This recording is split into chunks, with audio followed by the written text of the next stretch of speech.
Hi everybody, and welcome back to Home Base. My name is Olivia and I'm a clinical social worker here at the program. So some of you may have caught a video earlier this week with Juliana going over some DBT principles and basics. We're going to dive right back into that and talk about a specific skill that I hope might help with managing some intense emotions that we're all feeling. So in DBT, which is dialectical behavior therapy, there is a set of skills called emotion regulation.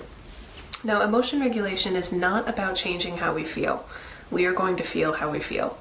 But it is about how do we manage intense emotions so that they don't completely overwhelm us.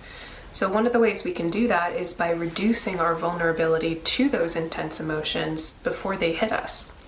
And one way to do that is by using this particular skill. This skill, called the P.L.E.A.S.E skill, P.L.E.A.S.E, it's an acronym, is considered the first line of defense for managing how we reduce these vulnerabilities. And especially these days, a lot of us are feeling pretty vulnerable. So let's dive in. So the first two letters of this acronym are P.L., and they stand for Treat Physical Illness. A little bit of a stretch in the acronym, I know.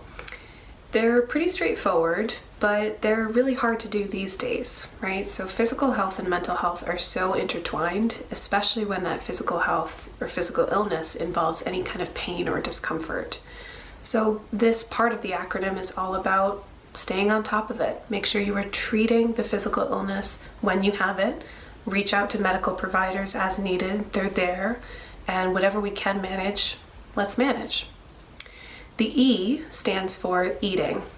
Now, in times of collective stress or even collective trauma, how we eat is going to change. Be kind to yourself if you notice that your patterns of eating are changed. And don't worry too much about trying to eat normally. There is no normal right now. Be mindful and pay attention, but take it day by day. Now the A in P.L.E.A.S.E stands for avoid mood-altering drugs. Now this includes non-prescribed drugs, but it also includes alcohol. Now these kinds of substances can improve our mood in the short term, but they create a lot of long-term consequences, and not just for emotion regulation. Notably with this, we are not including prescribed drugs that you and your doctor have worked on together. So keep taking those. The S in P.L.E.A.S.E stands for sleep.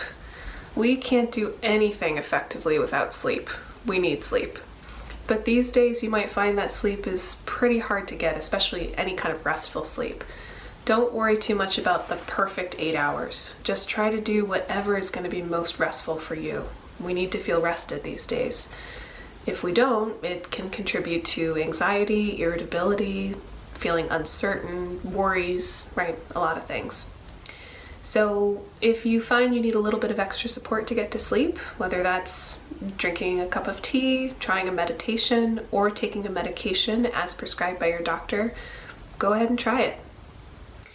Last but not least, the second E in P.L.E.A.S.E stands for exercise. This is a pretty crucial step, and it's one that's really important to a lot of people.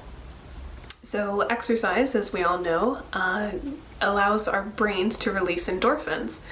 But what exercise also does is it builds our resiliency to managing difficult or overwhelming emotions in the future, which is really important and is the whole key to emotion regulation.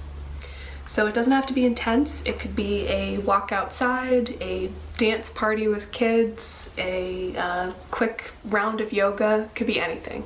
Give it a try. All right, so that is the P.L.E.A.S.E skill. As always, please don't hesitate to reach out with any questions.